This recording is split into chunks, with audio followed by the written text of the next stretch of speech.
હંમેશા બોલતો હોઉં છું, મોટાભાઈ પરસોત્તમભાઈ સોલંકી પણ બોલતા હોય છે કે અમે જે કાંઈ છીએ કોળી સમાજ થકી છીએ, એમાં કોઈ શંકાને સ્થાન નથી. મિત્રો, ખૂબ મોટો ફાળો આપણા સમાજનો છે. ન્યાય અને અન્યાયની લડાઈ હતી અને આના નિમિત્ત બન્યા નવનીતભાઈ કે આટલા બધા ધારાસભ્યો ભેગા થયા, પ્રથમવાર ભેગા થયા હતા આટલા ધારાસભ્યો અને મંત્રીઓ, અને આ વિચારો આખા ગુજરાતમાં કોળી સમાજ માટે અમે આવતા દિવસોમાં ગામો ગામ નીકળવાના છે. કોળી સમાજનું પણ આવી રીતે આપણા સમાજમાં કાયદા બને,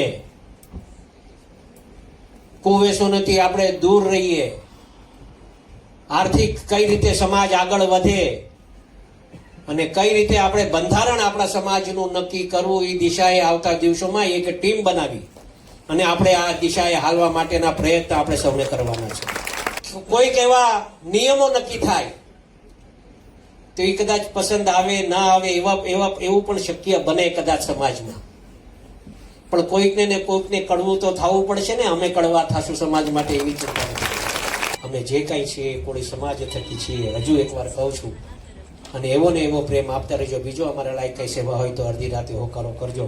તમારે પણ કે કદાચ હારા દિવસોમાં ન રહી શકીએ, પણ મેં કીધું કે સુરતમાં શનિભાઈને બધા બેઠા છે, મેં આ એક શાયરી બહુ સારી આવે છે એટલે મેં એ વાત કહી દીધી.